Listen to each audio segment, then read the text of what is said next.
Well, hi everybody. Welcome back to the virtual events group at IMEX Day 2. As you know, if you've been watching Mandalay Bay, Las Vegas, IMEX is a show about destinations, hospitality, events, and now more than ever, tech running through it. What we've seen is event and hospitality people using tech to their advantage to create more frictionless, seamless engagement, wonderful experiences. So we laugh, we're in the tech ghetto here, the tech part of the show, where our mission is to evangelize about what we can do. Yeah. And right now, Gleanin is a company I want you to hear about, and Tamar Beck is here. You can see from her accent which part of the world she comes from. And but first, tell us, people look at this and they don't know a lot about IMEX, but they think they want to hear about Gleanin and events and meetings and what you can do for them. Yeah. So I used to be in events myself, worked for a big trade show organizer for 15 years, set up this company 11 years ago, and our company helps event marketers to get more of their speakers, their exhibitors and their attendees to talk about their participation in an event in their own networks. So we help event marketers to reach new attendees that they can't get to directly.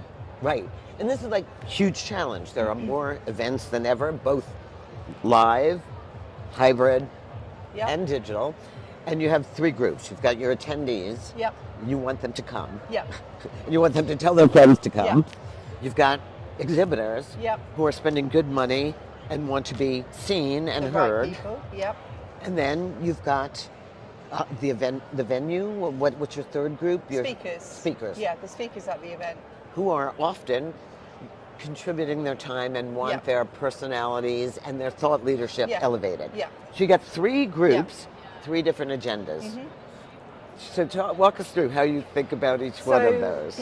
Each group of people, well, apart from attendees, if we just think about exhibitors and speakers, most event marketers are already spending lots and lots of time trying to encourage exhibitors to tell their own networks, their customers, that they're going to be at an event. Speakers, they'll be creating marketing assets for their speakers and then saying to the speaker, please can you also tell people that you're going to be speaking at our event. And that is really time consuming but really important to do, because people tend to take action on things when they're told about it from someone that they know and trust.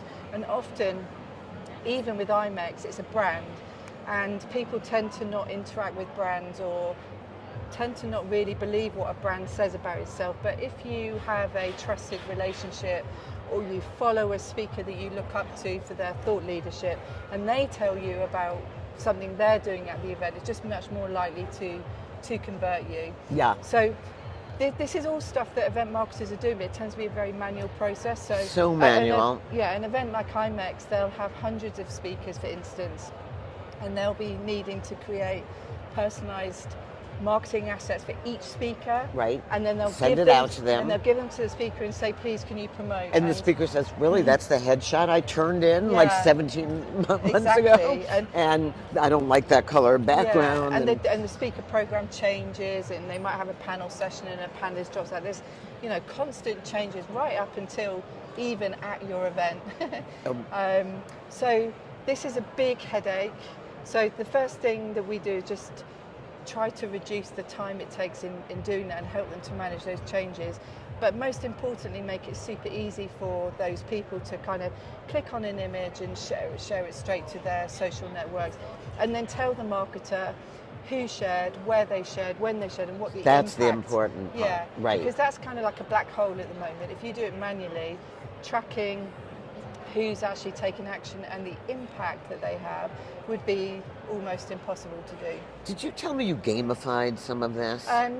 We don't have gamification, but our marketers do. Yeah. So our platform's like, it's very self-service, so you can come in and create any number of campaigns for different groups. It doesn't just have to be those three groups. Right.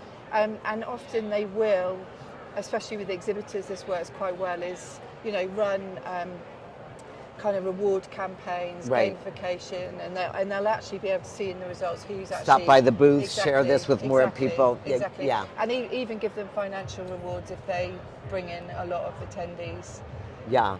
I love that it's self-serve. Yeah. And you told me earlier you were very consciously, that was your intent, to Yes. make this like, Yes. yeah. Yeah, so before COVID, we were a full service platform. We actually only did one type of campaign.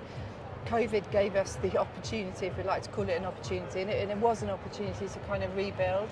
And so we rebuilt it as a SaaS subscription-based platform, which we kind of understood that when after COVID there would probably be resource issues and there probably would be budget issues as well. So brilliant. Yeah. So being able to provide a SaaS self-service platform has meant that we can make the price point a lot lower. Right. And people can come on and they can buy just a monthly subscription and they can turn it off, or they can pause a subscription. They don't have to take out annual contracts. People take out annual contracts if they've got hundreds of events, but if you just want to try it out, or you only have one event a year, the ability to just be able to just buy it for a couple of months and then turn it off again makes it good. It's like my New York Times subscription. Yeah, exactly. Don't tell anybody. Exactly. Right. But seriously, the idea of you being prescient enough to say, when we come out of this pandemic, and you've all seen it play out, resources will be, budgets will be cut, staff will not be added, and there will be more to do than ever. And so, Gleanin, and I want to make sure everybody knows it's Glean in because you're gleaning. Yep. But without the G on the end. Yeah. Yeah. Right. So Gleanin sort of gives you this self-service platform. So we just talked about the speakers. So the speakers share it with their friends register for their event. I will tell you, fun anecdote as a speaker, I always get that. So I put it up there and then it says, can you get me in for free? Yeah, exactly. No. Exactly. Or some of our, again, every event's different. Yeah. So putting it in the marketer's hand to decide Yes. what type of campaign it is. But a lot of our marketers will, if it's a pay to attend event, unlike IMEX, you can come in for free. Yeah. But if it's a pay to attend event, a lot of marketers will actually allocate a certain number of discount code. Yes. And so making sure that speakers can share that discount or even VIP. a number of VIP tickets. Yeah. And you can do all of that because you can and more, it's like after my panel, there'll be a private, session for VIP holders. Yeah. I'll be here to. I mean, there's so much people are learning to do with that it's not just a panel and a session, but it's like a lifetime of a relationship. Exactly. So on the exhibitor's side, again, we talked about whether they want to use gamification or whether they want to use just pure bribery or whether they want to just use their product. They're also getting a part of the experience where, oftentimes before the pandemic, people say an exhibitor is an exhibitor and we give them their floor space and so be it. Yeah. That's not... No, I mean, I think I used to be an organizer, so we got a responsibility to not just take the money and put the stand up and say, right, it's down to you, but got a responsibility to try and make sure they have the best experience ever. So, giving them tools to use that will help them to, bring those people in. And as an exhibitor, what your objectives are at a show will be, hopefully not just a number of any type of leads, but it'll be conversations with the right people. So you'll want to see people that are existing customers, you'll want to see people that are in your pipeline, and you want to be able to move those along. So with a word of mouth toolbox, which is what we have. I love that, the word of mouth toolbox. Yeah. Is trying to encourage the exhibitors to get the people that work for them. So in your case, instead of something going out under the Virtual Events Group brand, if Robin posts something from herself, you're likely got a lot of direct connections, which will be customers and will be prospects. So we try. Tamar is on the Virtual Events Group podcast, and we So trying to get exhibitors to do the same thing that we say to organisers. Actually, your sales director and your sales team will all have their own networks of customers and prospects. And if you can get them individually talking about your participation in the event on LinkedIn, for instance, because people tend to follow people rather than brands. So if you can get your stand personnel Good point. Talking about your event, they're also just going to be able to attract more people in. And it'll be better for the exhibitor and obviously better for the organizer. So one of the things we know, if you're in the events world, is things happen later and later in the cycle. Exhibitors commit later, attendees say, oh, that show's next week. Yeah. I think I'll go. And all of a sudden, you've got 5,000 more people than you planned on. So on the attendee side, you think getting out there early with a message to attend, how do you think about that? So I've got a theory that, well, I know that the timeline is getting much shorter. Compressed. Let's say compressed.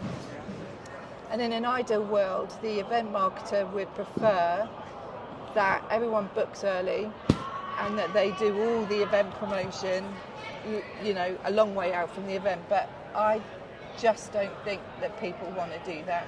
No. So if you think about a speaker, everything that I see on LinkedIn, for instance, I follow a lot of people that speak at events. They tend to, their optimum time for promoting the fact they're speaking at an event is about 2 weeks, 10 days before. So if you send them their assets 3 months out for the event, the chances are they're not going to. It's just not the right. It might be the right time for the organizer, but it's not the right time for the speaker. So you've got to work with, you know. You do. They have to promote, so you've got to go at their time. But I understand like the impact that it has on your event registration is going to make it pretty tight. No, it's so wild. And even like when we plan now, we come up with the broadest bucket of content possible because we know it's going to change. Yeah. The speakers will change to the last minute. Geopolitical things happen, climate things happen. I mean, I remember years when we were changing out speakers going, they're in Chicago. And so now are you working with virtual and live events? It doesn't matter to us what type of event it is. Primarily, we're an event marketing platform, but we even have people using our platform for non-event marketing campaigns. So we work with media companies who run events, or we'll work with a corporate who run events, but they tend to run in-person and virtual events, webinars very regularly, maybe one a week, one a month. They'll be running hundreds of those through the year. And they may also be doing things like awards, and potentially they'll be using word of mouth campaigns on content. Right. So if you've got content on your site and you want people to sign up for white papers and, you know, this kind of newsletters even, like you guys have got a great newsletter, you can add word of mouth to. I know you're the star of our those newsletter today. So and you're the person you're targeting in sales is the event planner. It's event marketer. Yeah. So that's because those people have a hard time. And I think what appeals to them is it's a low buy-in from their boss, whoever they report to. It's like, this tool's really going to help us. They can sign up with a credit card and literally just try it out and then get the results and use that to kind of prove. So we, the price for a month is like $479. So anybody that's organising an event of any size at all, that should be manageable. And they can sign up with a credit card and they can, you know, use it to generate, proof that word of mouth works. I mean, the main thing is what marketers are already using word of mouth, it's just they can't quantify it, and that will help to scale it, but also to say, this was the results of your word of mouth. I love Tamar's, it's word of mouth in a box, which is like invaluable. And, you know, I think your own personal stories going from being in the events feet in the street to now really mentoring a new generation of event planners with tools. It's kind of powerful. Yeah, it certainly helps to have been in the shoes of people doing the thing that we're trying to help with. So what we help event marketers with now is something I was personally struggling with. You know, over 10 years ago, we were working really hard to try and persuade exhibitors and speakers. So we were doing that. Nothing's really changed too much, except you do have platforms like us. There are other providers out there, but we We'll try to make you more efficient. And you've got the data on the other end And to you've say got to the the speaker, data. hey, this was Yeah. worth it for So you when to your come when out your here. boss, exactly, you can actually share the results with your speakers so that you can appreciate them and say, I saw what you did, thank you, because this is the impact. But also you can give the evidence to your boss and say, this is why. Right. Because word of mouth is quite dark and you don't know where it's happening and who's having conversations. So if you can capture any of that and put some value on it, it'll help you justify Yeah. what you're doing. And that's a big part of the events business too. So we're going to watch Gleanin, and we're going to speak again next year to see an industry that's, I think, starting to mature and come out of the tumult it had been in the post-pandemic world. Yeah. Agree? Yeah, definitely. Yep. So nice to talk to you, Thank you. Tamar. Thank you, Thank you Robin. for spending Thanks your for time asking with me us. on. Thank you.